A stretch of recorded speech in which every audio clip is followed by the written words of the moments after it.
Perhaps this is why. On Sunday, the Trump administration went ahead with those September 1st tariff hikes on $110 billion worth of Chinese goods. And China retaliated with the first of two batches of new duties targeting $75 billion worth of U.S. goods. Now, one interesting note here, with these new tariffs in effect, 92% of all apparel imports from China are now subject to some kind of tariff.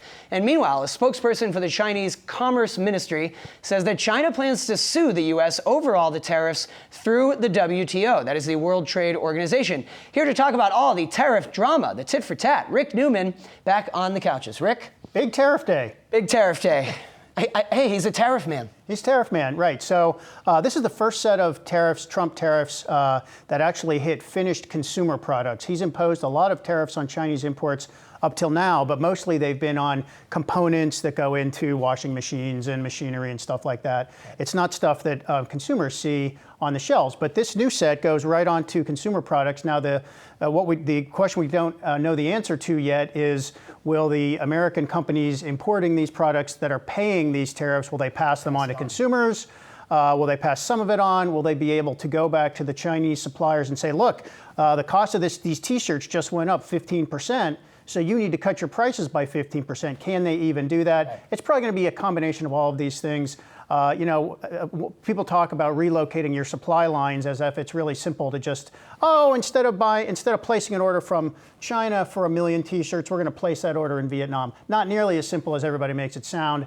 Vietnam and other countries like that don't have nearly the capacity that China has. And these are supply lines that companies have put in place for a long time. So it's very disruptive. Well, I'm glad you couched the consumer impact as a question rather than a statement, because I feel like we've been hearing a lot of blanket statements that the consumer will be impacted, a lot of these sort of absolute statements. And I think that, to be honest, we really don't know what the consumer impact will be. We don't know if companies will pass these costs on to consumers. Well, as one example, I think the CEO of Target said, we will not accept price increases from our suppliers.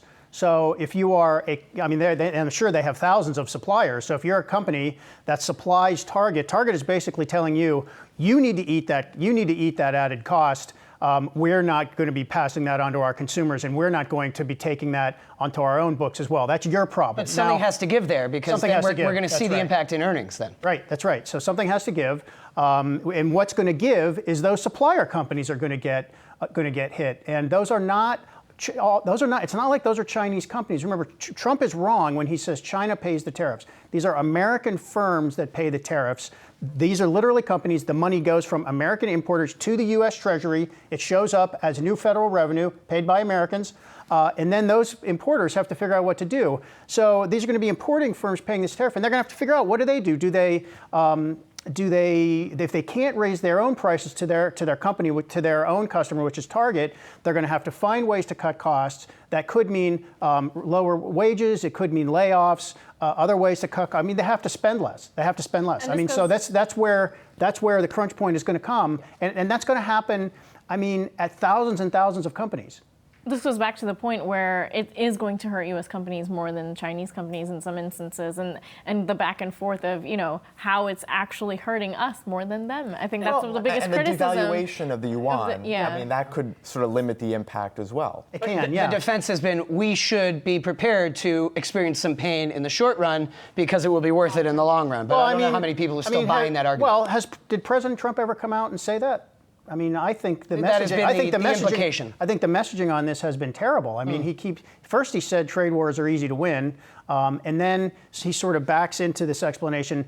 Well, if it causes us some short-term pain, it's worth it. But he never sold this whole trade war strategy to voters by saying, here's what's going to happen. This is what a leader does. Well, that wouldn't have gone over well. I'm going to ask you, my fellow Americans, for modest sacrifices, and the reason I'm asking for these modest sacrifices is we're going to get something back on the other hand.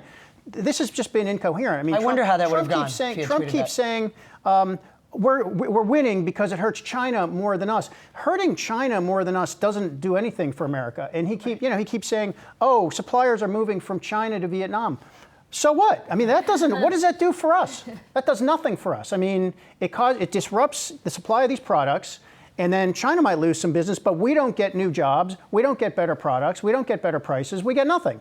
accept this disruption. So, and I'm sorry to be on such a rant about this, but I mean, how dare you? yeah, I'm kind of fired up about it. Important issue. I just want to address one other thing. This idea that it's hurting China, it might be hurting China more than it's hurting the United States. I think actually this is hurting China. But I think that's also the wrong way to think about it, because that assumes that we each have an equal threshold for pain. So we only win if China blinks first, and I think China has a far higher threshold for pain than the United States does for these reasons we're talking about. We do not have a leader who prepared the country for this and made a convincing case that this is worth it. Yep. Well, we're going to find out. So yeah, we'll we will be back. It's not going away. Thanks, Rick. You don't think so? No. See.